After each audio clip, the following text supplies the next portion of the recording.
quelques instants, émission.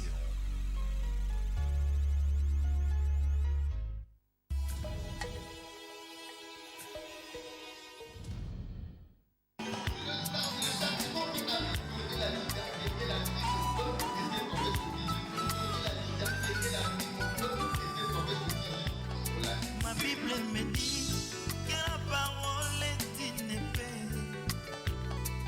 Quand elle pénètre, elle partage la paix et l'esprit. Attriste l'homme et produit la repentance.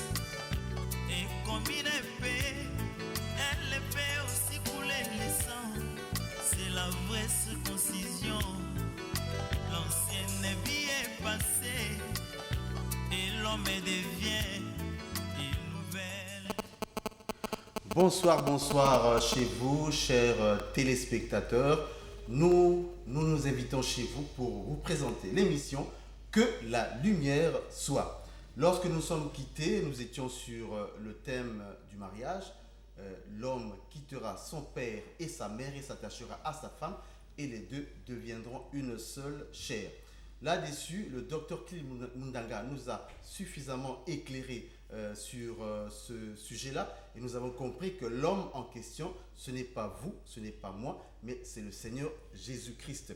Et ce soir, nous voulons nous appesantir sur le mariage selon les Écritures, car nous savons qu'il y a beaucoup de bavures que l'Église a introduites dans la célébration du mariage.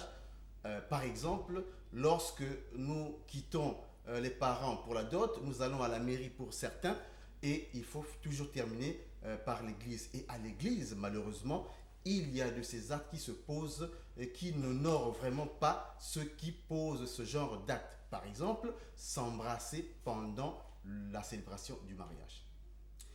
Réellement, c'est un acte impudique, il faut le souligner. Car, curieusement d'ailleurs, c'est l'instant le plus attendu lorsqu'on fait ce genre de cérémonie dans des églises. Et malheureusement, on dit à l'homme de démontrer à tous qu'il aime sa femme en posant un acte pareil. Alors nous avons décrié tout ce genre de comportements qui ne sont pas vraiment intéressants dans l'église. Ce soir, docteur, bonsoir d'abord. Bonsoir. Merci. Ce soir, docteur, nous voulons continuer donc dans le sujet du mariage selon les Écritures. Et nous savons que il est dit à la cité que le mariage soit honoré de tous. Et lorsque on dit le mariage soit honoré de tous, nous savons, selon l'entendement, c'est qu'il faut partir de la dot, on fait la dot, on va à l'état civil et on termine à l'église. Donc, on célèbre chez les parents, on célèbre à l'état civil et on célèbre à l'église. Oui. Trois cachets, comme qui dirait. Alors, docteur, qu'est-ce que nous pouvons retenir à ce sujet? Bon, d'abord, nous insistons, cette pratique est une pratique païenne. C'est le paganisme que de mener tout un culte de mariage à l'église. C'est le paganisme que d'organiser un culte en l'honneur des mariés. Voyez-vous? Alors, nous allons vérifier cette écriture que les gens empruntent, mais tout en écartant de son réel contexte. Comme vous savez, un texte tiré hors contexte devient un prétexte. Lisons cette écriture-là dans le livre d'Hébreux, chapitre 13, verset 4. On lira ce verset dans deux versions différentes pour permettre au peuple de mieux comprendre et équilibrer la pensée. Pour une bonne compréhension. Voilà, lisons. Hébreux 13, 4. Que le mariage soit honoré de tous et le lit conjugal exempt de souillure. Car Dieu jugera les impudiques et les adultères. Ok. On va lire le même verset dans la version Semeur. Dans la version Semeur, il est dit que chacun respecte le mariage. Que chacun respecte le mariage. Ok. Et que les époux restent fidèles l'un à l'autre. Ok. Car Dieu jugera les débauchés et les adultères.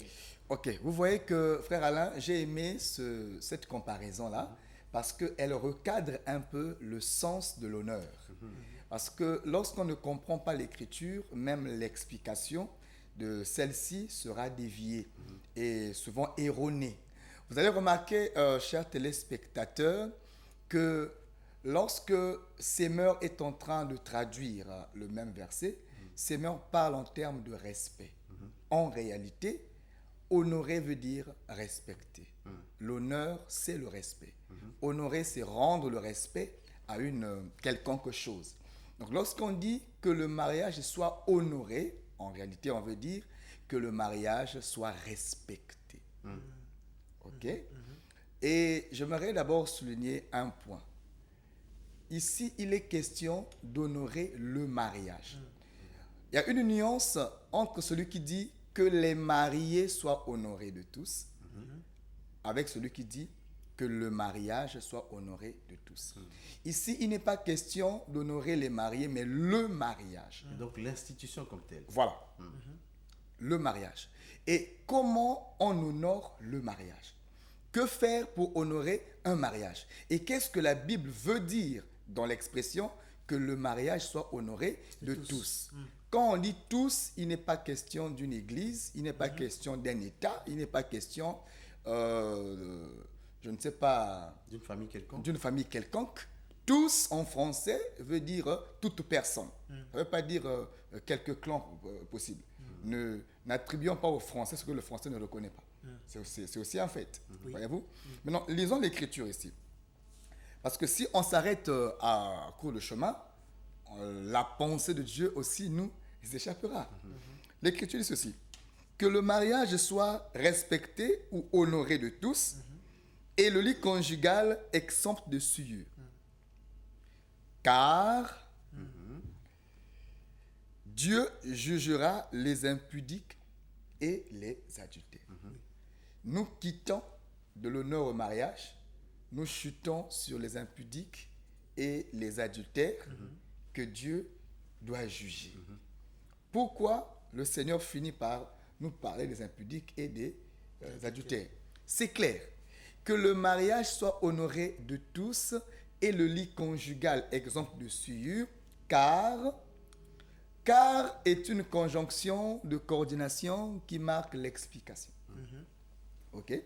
Donc, lorsque dans une phrase, on emploie la conjonction car, ça veut dire que la suite vient expliquer ce qui a été dit en amont. OK? Donc, car Dieu jugera les impudiques, ça veut dire respecter ou honorer le mariage, c'est garder le lit conjugal saint. Oui. Voyez-vous? Lorsque un couple est déclaré marié, tous ceux qui entourent le couple doivent respecter le mariage. En quoi faisant? En ne faisant plus d'avance ni à l'homme ni à la femme. Si l'homme qui est marié contractait une relation extra-conjugale, il est en train de déshonorer le mariage. Parce que le mariage est sacré. Voyez-vous? La façon de l'honorer, c'est de le garder saint. La femme ne peut pas contracter une autre relation que celle avec son mari. Le mari non plus ne peut pas prendre ou encore avoir une liaison ou avoir commerce avec une autre femme que celle qu'il a épousée. À l'instant où le monsieur va prendre une autre femme que celui ou encore que celle qu'il a épousée, il a déshonoré le mariage. Il y a problème, docteur, je ne voulais pas vous interrompre. Oui. Mais vous savez que la loi congolaise nous permet d'aller jusqu'à 4 épouses. Oui. À ce moment-là, on n'aura pas honoré le mariage à ce moment-là? Bon, il faut mettre quand même une nuance. Il faut mettre une nuance. On dit que le mariage. On ne dit pas que les mariés. On dit que le mariage.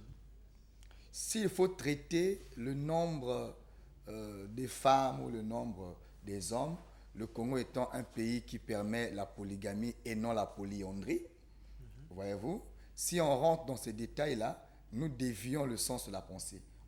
Voyez-vous, nous ne traitons pas que les mariés soient honorés de tous, mais nous traitons que le mariage soit honoré de tous. Et Et celui qui prend une deuxième, une troisième, une quatrième épouse. Et là, il traite que les mariés soient honorés de tous. Nous traitons d'abord que le mariage soit honoré de tous. Donc l'institution mariage. À l'instant où un mariage est reconnu par les autorités compétentes, Dieu agrée parce que l'autorité aussi est un serviteur de Dieu. C'est ce qui parfois nous échappe. Voyez-vous, l'Écriture reconnaît l'autorité comme un serviteur de Dieu. Qu'elle soit une autorité politique, militaire, administrative, elle est d'abord reconnue dans les Écritures comme un serviteur de Dieu. Donc à l'instant où l'autorité d'état civil est en train de légiférer un mariage ou encore un mariage, Dieu aussi le reconnaît à l'instant même. Voyez-vous, le pasteur ne vient plus pour le reconnaître, c'est déjà reconnu par Dieu. Parce que l'autorité est reconnue par Dieu lui-même. Voyez-vous, maintenant le pasteur vient pour bénir ce qui a été fait par des autorités compétentes. Voyez-vous, maintenant, à l'instant où le couple marié partait pour contracter une autre, relation ou aventure, le mariage n'est plus honoré.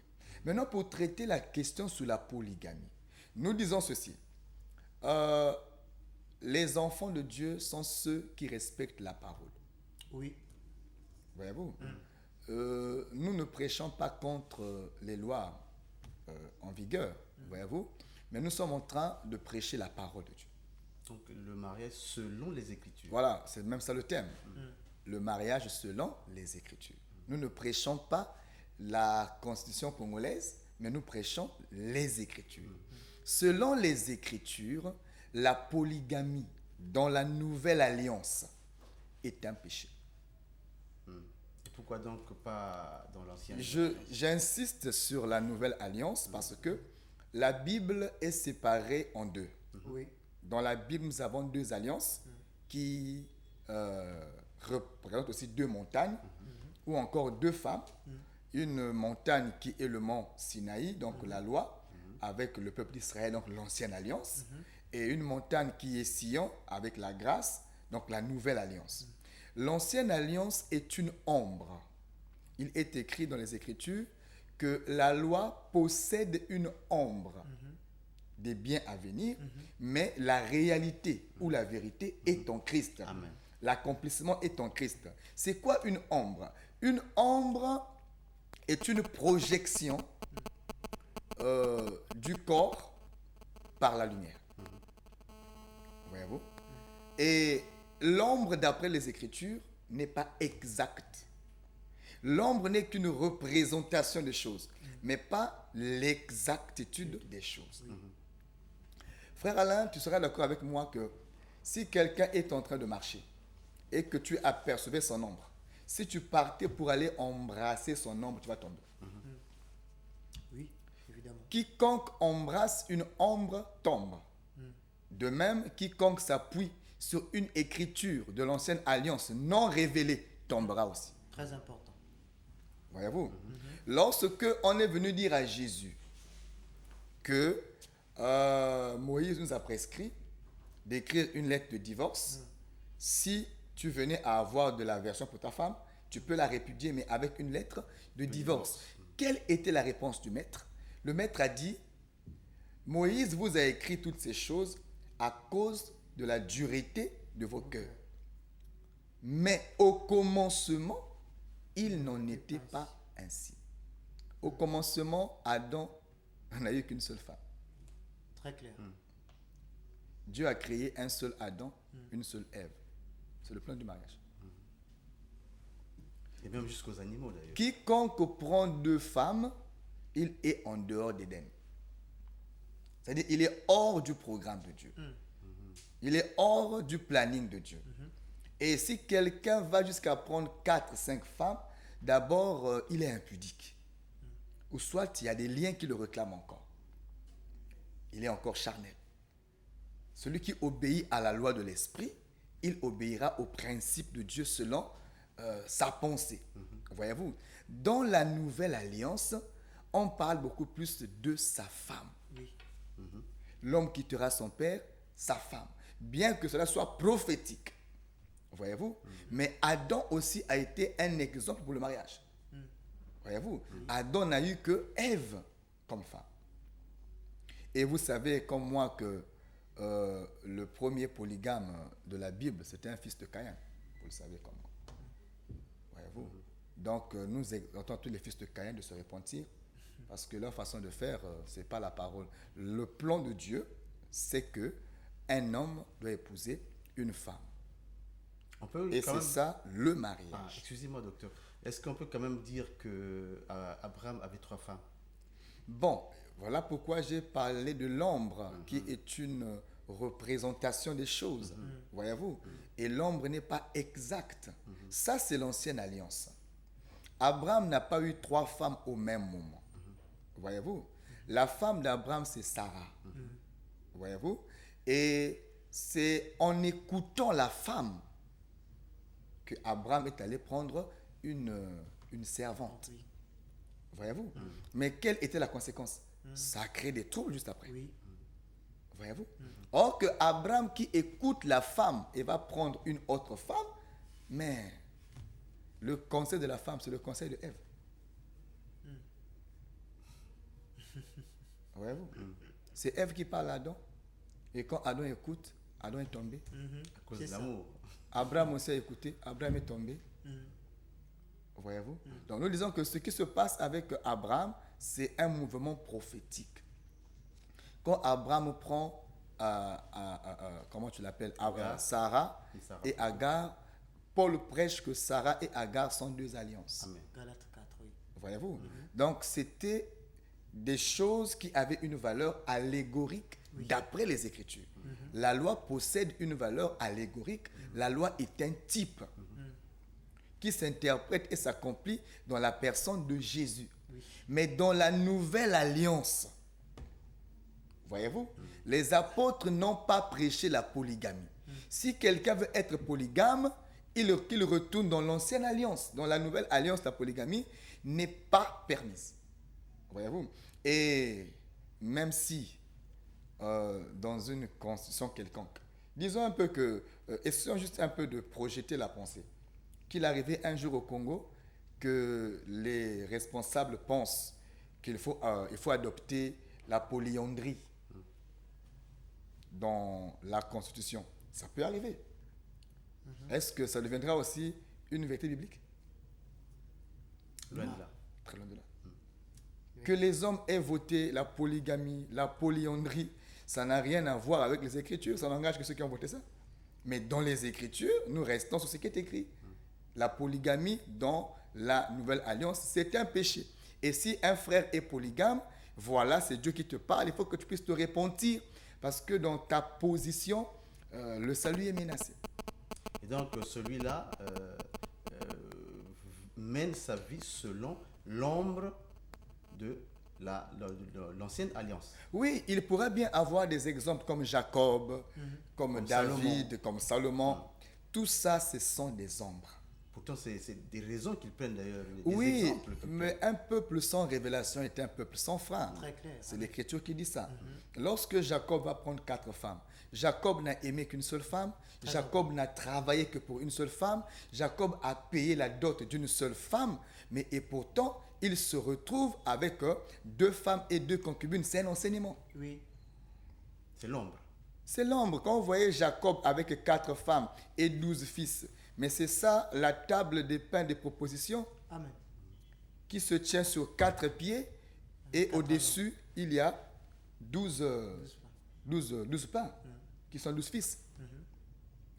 Voyez-vous? Donc ça parle du tabernacle. Oui. Alors, si tu ne comprends pas cette chose, c'est compliqué. Voyez-vous? Donc un peuple sans révélation est un peuple sans frein. On est de même de Salomon. Voyez-vous? Il en est de même de tous les prophètes qui ont existé. Voyez-vous? Vous avez une ombre où Dieu demande à un prophète d'aller prendre une femme prostituée. Voyez-vous? Qui court après beaucoup d'amants. Mais s'il faut prendre ça à la lettre, mais écoutez, on va s'égarer. Donc, tout ce qui est écrit dans l'ancienne alliance possède une ombre, voyez-vous, qui s'accomplit dans le corps aujourd'hui. L'ombre a dit dent pour dent, œil pour œil. On n'applique pas ça. Voyez-vous, on comprend ça autrement aujourd'hui. Alors, ceux qui veulent prendre que le mariage de Jacob, mais qu'ils prennent aussi pour eux. L'Écriture dit ceci: celui qui observe la loi, qui observe toute la loi et faillit en un seul point, il est coupable de toute la loi. Et quiconque veut vivre sous la loi est privé de la grâce et il est sous la malédiction. Donc, si vous voyez des gens aller prendre ce genre de raisonnement dans l'ancienne alliance, c'est la preuve qu'ils sont sous la malédiction de la loi. Ils ont réfuté la grâce. Dans la grâce, un homme, une femme. Voilà, on peut avancer. Merci, nous allons avancer. Il y a une autre question, mon frère. Si tu peux nous la faire découvrir. Alors, la question parle de un homme de Dieu non marié. Peut-il bénir les nouveaux mariés? Un homme de Dieu Non marié peut-il bénir Les nouveaux mariés. les mariés? Il y a tellement de belles réponses à donner là-dessus. Primo, ceux qui ont instauré ce mariage dit religieux, ceux qui ont instauré ce sacrement que les églises aujourd'hui ont aussi adopté, sont eux-mêmes non mariés. Voyez-vous?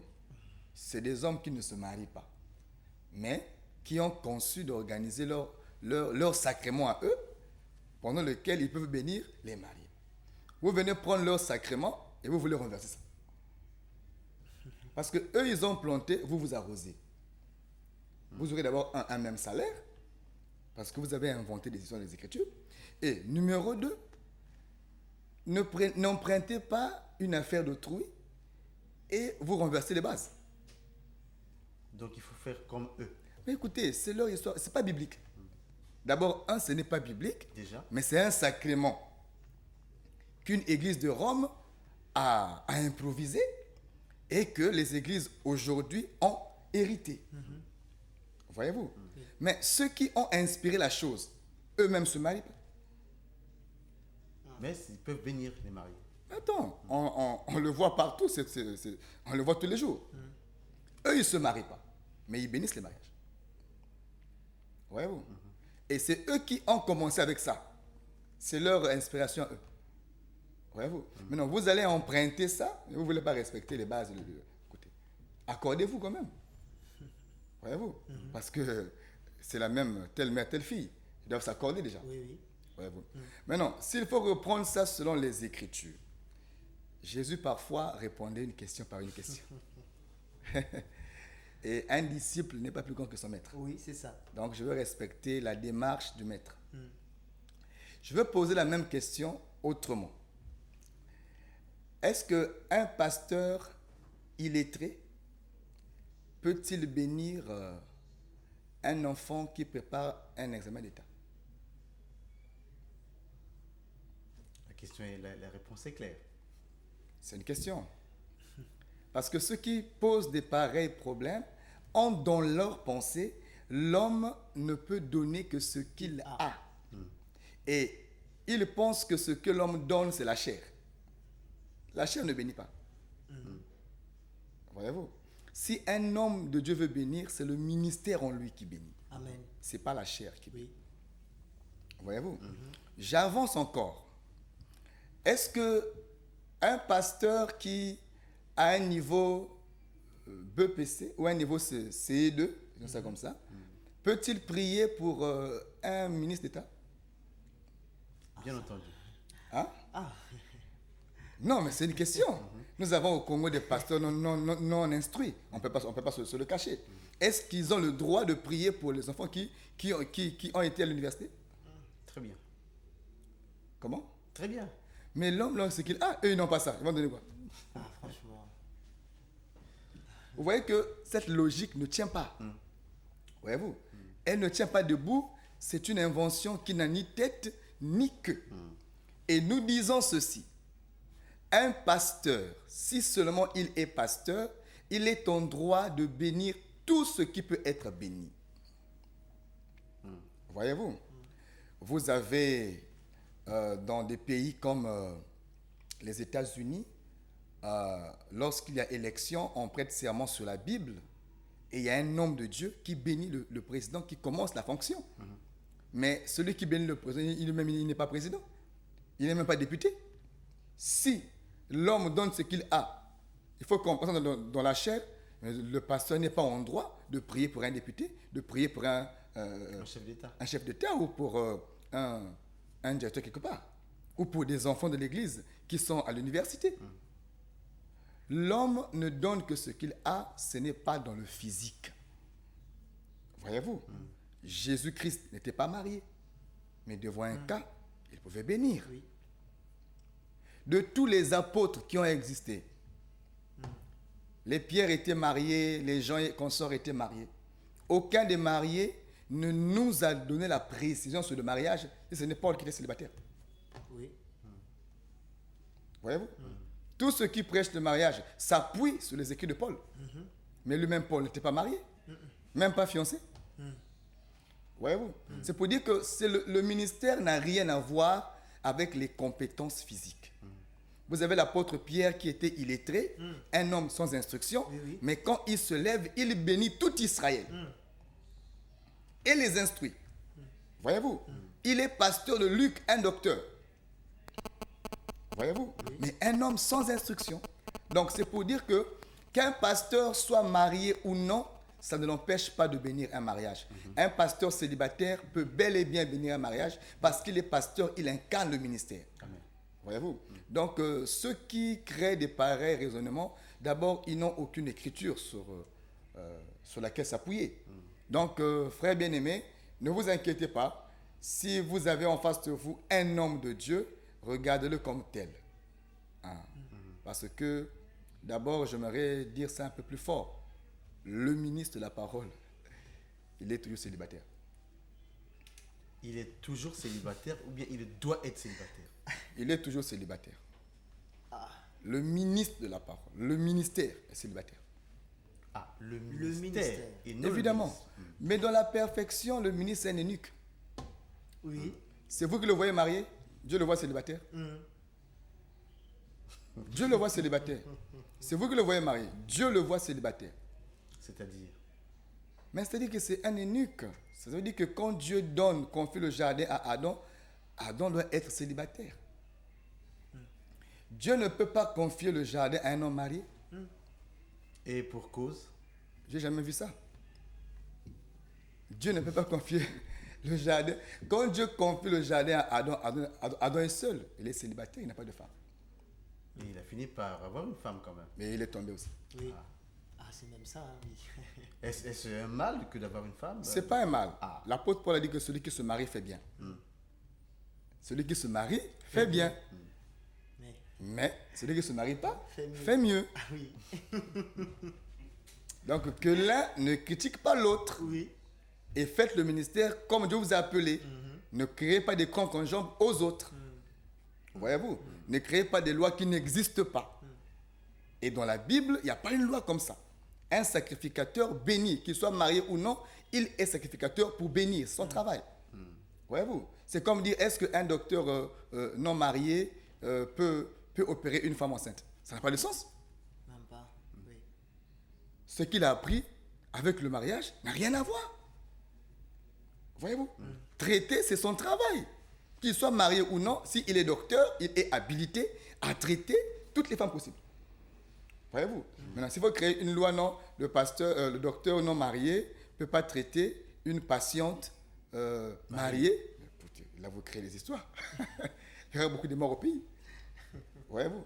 Donc, c'est une loi qui n'existe pas. D'ailleurs, et là-dessus, j'entends dire un peu partout que pour qu'un homme de Dieu soit responsable, il doit être marié. C'est grave. Il y a des raisons pour ça, non? Lesquelles? Je ne sais pas, ceux qui déclarent une telle parole doivent avoir des arguments. Si nous allons dans cette folie-là, on va dire que le premier moins sérieux, c'est Jésus. Célibataire. Mais nous suivons un maître qui était célibataire. Oui. Parce qu'il ne faut pas dire une chose et son contraire. C'est ça le problème. Et ok. Les gens prêchent la Bible sans comprendre la Bible.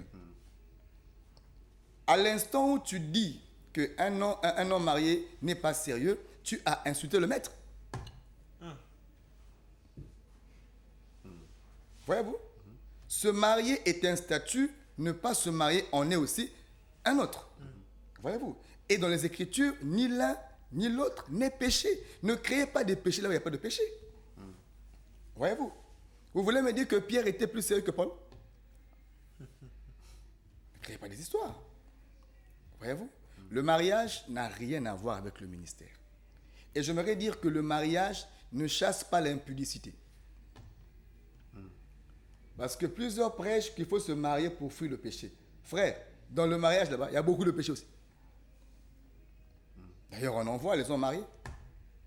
Le péché appelé adultère, ce n'est pas le péché des célibataires. C'est le péché des mariés. Maintenant, quand tu es dans la Bible, le mot adultère est comparé avec le mot impudicité ou avec le mot fornication. Vous allez voir qu'il y a plus d'adultères que de fornicateurs. Ça veut dire que se marier, ce n'est pas l'abri du péché. Au contraire, tu y es exposé. Si tu n'as pas encore vaincu le péché, il ne faut pas croire que tu le feras dans le mariage. Non. Si tu es encore lié quelque part, recherche d'abord ta délivrance. Ce n'est pas le mariage qui viendra soulager ça. Voyez-vous, celui qui est charnel le sera même après le mariage. Donc nous voulons dire ici que, pour revenir sur la question, un homme non marié peut-il bénir le mariage? Oui, d'après les Écritures, puisque nous prêchons le mariage selon les Écritures. Oui. Ok? Dire aussi qu'un homme non marié n'est pas sérieux, c'est un langage païen, un langage humain, un langage charnel, et qui n'a pas d'assise dans les Écritures, parce que nous suivons un Jésus qui est né célibataire, qui a grandi célibataire et qui est mort célibataire. Je n'encourage pas le célibat, mais j'aimerais dire que ce n'est pas aussi un péché. Loin de là. Très loin de là. Ok. Il y a une autre question? Bon, une autre question. Nous avons déjà traité la polygamie. Juste une parenthèse, hein, docteur, juste une parenthèse. De plus en plus, nous constatons dans les églises une petite organisation du genre Écodim. Écodim. Est-ce une mauvaise chose, docteur, que d'enseigner les enfants selon la parole?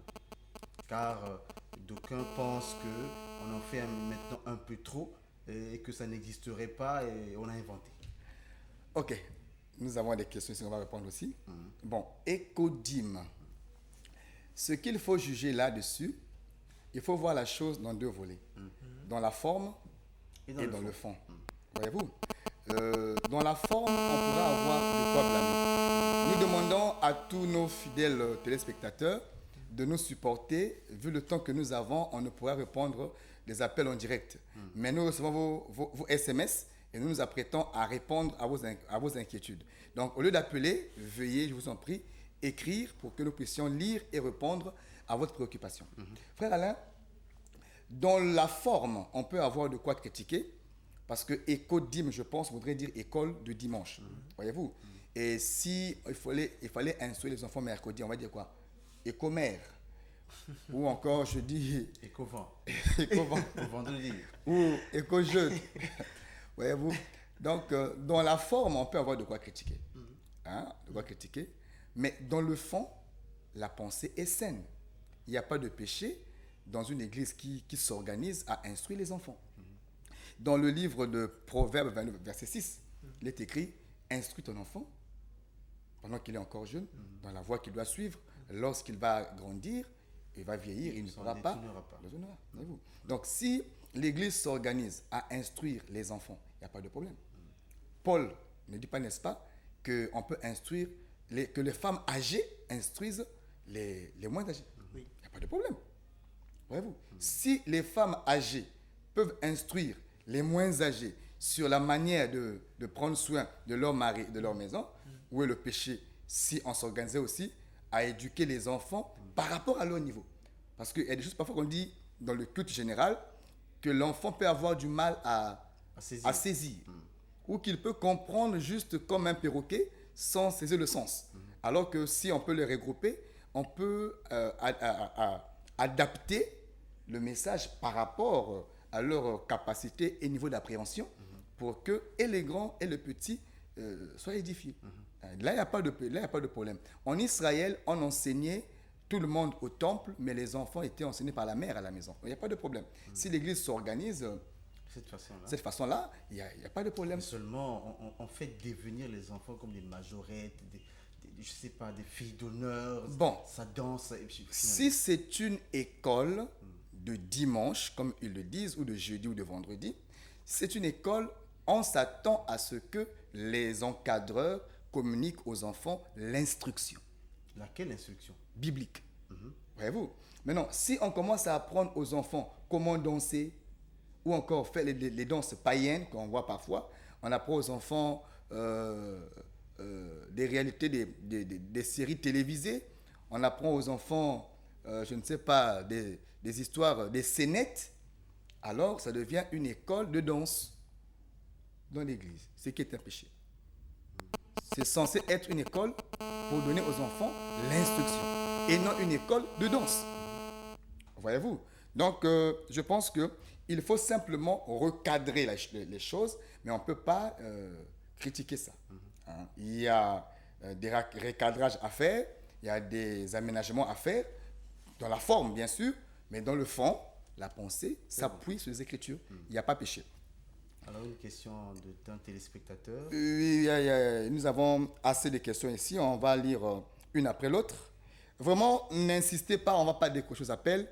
Nous allons plutôt répondre aux SMS. Prière d'écrire pour que nous puissions répondre à vos questions. Merci beaucoup. Une première question. Est-ce qu'un pasteur peut bénir? Car nous savons, la gloire est pour Dieu. Oui, un pasteur peut bénir. Il est écrit dans le livre des Nombres.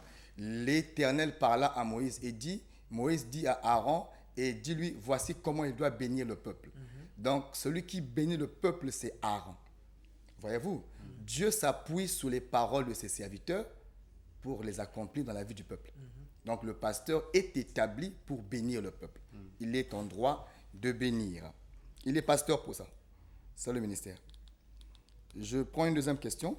Bonsoir, c'est de la part de Messi depuis Tchétché. Je voulais savoir, est-ce qu'on peut négliger l'ancienne alliance pour affilier au nouveau? L'ancienne alliance ne peut pas être négligée parce que Jésus a dit aucune lettre de la loi ne peut passer, même pas un iota. Maintenant, il faut comprendre que l'ancienne alliance est une ombre. Voyez-vous? Or que Jésus-Christ est le corps. Voyez-vous? Lorsque on voit l'ombre, on n'a pas l'exacte représentation des choses. Jésus qui est l'ombre est déjà venu pour accomplir la chose. C'est-à-dire que le corps a ramené l'ombre vers lui parce qu'on dit le temps de soir, Le soir projette d'abord l'ombre et après ramène l'ombre vers le corps. Voyez-vous? Aujourd'hui, l'ombre est dans le corps. Voilà pourquoi Paul dit que personne ne vous juge au sujet des fêtes, des nouvelles lunes et consorts. Cela était une ombre dont le corps est en Christ. Donc aujourd'hui, la Pâque, c'est Jésus. Aujourd'hui, la Pentecôte, c'est Jésus. Le sabbat, c'est Jésus. Voyez-vous, toutes ces choses étaient une ombre dont le corps est en Christ. Voyez-vous, donc on n'est pas contre l'ancienne alliance, au contraire, elle nous sert de repère. Voyez-vous, mais la doctrine est avec la nouvelle alliance. Parce que l'Église est fondée sur le fondement apostolique. Je veux prendre une autre question. Peut-on épouser une femme divorcée? Cette question a été déjà traitée. Et Christ aussi l'a même déjà dit. Quand vous lisez Matthieu 5, Jésus en parle. Bonsoir, l'homme de Dieu. Merci, c'est le frère parfait. Ma question est celle-ci. Est-ce qu'un pasteur peut bénir de l'eau pour avoir de l'eau bénite? Ah bon. L'eau bénite, vous savez à qui ça appartient, hein? Nous ne sommes pas des prêtres, nous sommes des pasteurs. Rendez à César ce qui est à César. Et donc, c'est pas César. Et à Dieu ce qui est à Dieu. Je n'ai pas de commentaires là-dessus. Rendez à Dieu ce qui est à Dieu et à César ce qui est à César. Eau bénite, on sait d'où ça vient. Merci beaucoup. On va prendre notre question. Faut pas distraire, oui, et car nous sommes, comment? Bon, la question n'est pas bien comprise. Bonsoir, pasteur. Est-ce important à un pasteur de faire des sciences occultes? Non. Pasteur, faire des sciences. Un pasteur ne fait pas les sciences occultes. On va avoir de la puissance peut-être, non? Non, non, non. Un pasteur qui va faire les sciences occultes, il devient un faux pasteur. Oui. Un pasteur a une science qui est au-dessus de toutes les sciences. C'est la parole de Dieu. Voyez-vous? Donc, c'est pas conforme. C'est pas conforme. Bonsoir, pasteur. Est-ce que tous les pasteurs ont le droit de faire la délivrance? Bon. La délivrance, on n'a pas besoin de droit pour ça. La délivrance, c'est une conséquence de la parole. Oui. L'Écriture dit, voici les signes qui accompagneront ceux qui auront cru. Voyez-vous? Donc, ils chasseront les démons, ils guériront les malades. Donc, chasser un démon, c'est délivrer une personne. Ça, même un frère intercesseur peut faire ça. Ça ne fait pas de quelqu'un pasteur. Et si déjà un homme de Dieu est ministre de la parole. Quand on dit pasteur, ça veut dire qu'il est ministre de la parole. Voyez-vous? Il est en droit de faire ça. Chasser un démon. Oui, c'est biblique. Mais entre-temps, il y a l'expression aussi lier un démon, j'entends ça. On ne peut pas lier un démon. C'est contre les Écritures. Ah. Jésus a dit chasser les démons. Et quand Jésus a envoyé les 12, il leur a dit, je vous envoie prêcher, chasser les démons. Et tous les 12 ont chassé. Pierre n'était pas prophète, il a chassé les démons. Même Judas l'a fait. Donc, chasser un démon, on n'a pas besoin d'une école pour ça ou d'être prophète. Même un frère au banc qui a bien écouté l'enseignement peut chasser un démon. Ça n'a pas de problème. Nous avons notre question. Bonsoir, docteur. Que dit la Bible du mariage homosexuel? Quiconque est homosexuel va finir en enfer. Il va aller en enfer. Le salut est fermé pour lui. Car Dieu jugera les homosexuels. Donc un homosexuel déjà, il doit se repentir d'après la Bible. D'après la Bible, un mariage homosexuel est un mariage diabolique. Voyez-vous? Et d'ailleurs au Congo, il est écrit dans le code de la famille que le mariage est reconnu comme un acte qui unit deux personnes de sexe différents. Et même public, un acte public. Un acte public qui doit unir deux personnes de sexe différents. Donc, dans notre pays, par exemple le Congo, ce qu'on appelle mariage, c'est lorsqu'il y a un homme et une femme. Un homme et un homme, au Congo, je ne sais pas. Je ne sais pas. Mais dans la Bible surtout, c'est le péché. Et c'est diabolique, frère, si quelqu'un est homosexuel, même s'il se cache, parce qu'il y a aussi des frères qui se cachent derrière la foi, il est marié, mais il va toujours avec des hommes. C'est-à-dire qu'il est, comment on dit ça? Il est bisexuel. C'est le péché. Il y a aussi des sœurs en Christ, même parfois, qui est à l'église ou elle est dans un foyer, mais elle est lesbienne d'une certaine femme quelque part. Le lesbianisme, c'est le péché aussi. Donc, une sœur lesbienne finira en enfer et un frère PD finira aussi en enfer. C'est être enférique. Ça, c'est l'enfer. Ça, en tout cas, tu vas en enfer droit, un grand boulevard ouvert pour toi, sans une autre forme de procès, c'est l'enfer. Bonsoir, pasteur. La question Nathan. Comment un homme idiot peut être pasteur? Oh là là. Je ne comprends pas la sens de la question. Je pense qu'il faut que tu la sauter. Un pasteur ne peut pas être idiot. Un pasteur est un homme intelligent. L'intelligence n'est pas toujours l'apanage des grandes études. Il faut connaître ça. Vous avez celui qui a créé, qui a développé l'informatique, l'ordinateur, que tout le monde apprécie, mais il n'a pas fait l'université. Voyez-vous? Et pourtant, son grand savoir devient un repère pour des personnes qui ont des bacs plus, je ne sais pas, plus 15. Donc c'est pour dire que l'instruction n'est pas toujours l'école, mais un homme de Dieu que Dieu a appelé au ministère, qu'il ait un diplôme ou non, Dieu lui donne son intelligence à lui. Pierre n'était pas... l'intelligence par excellence. Voilà, le ministère, c'est la plus haute intelligence. Pierre n'était pas instruit d'après les hommes, mais il avait la grande sagesse de Dieu. Même Jésus. Voilà, par exemple. Bonsoir, très cher homme de Dieu, ce frère riche Bouyika. dans quel verset cette pratique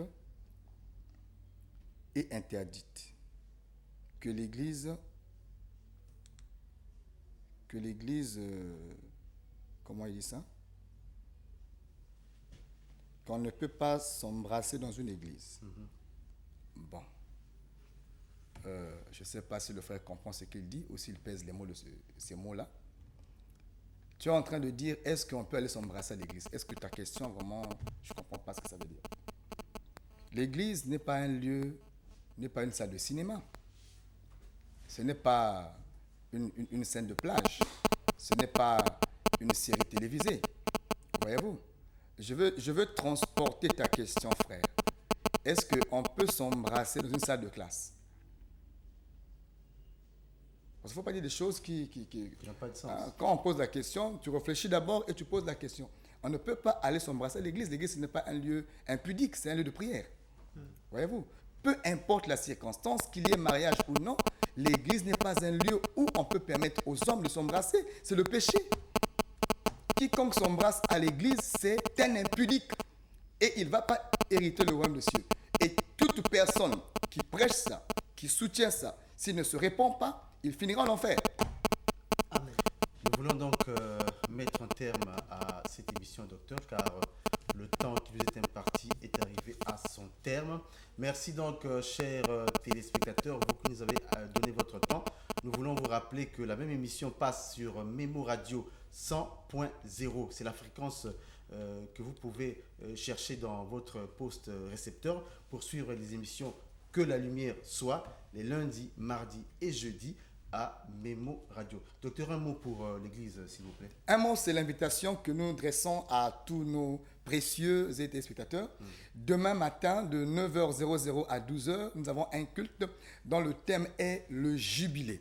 Un culte vraiment important et un culte de révélation, de prière et de puissance.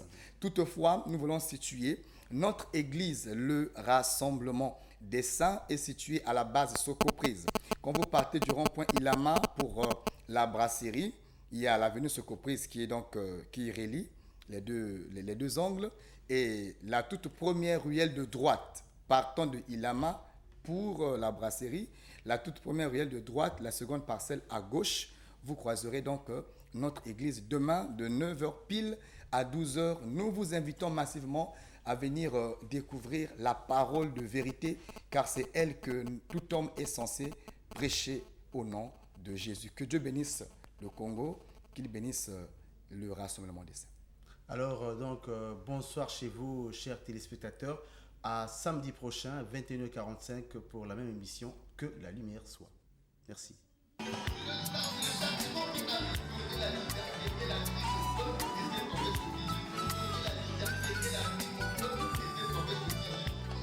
Ma Bible me dit que la parole est une épée.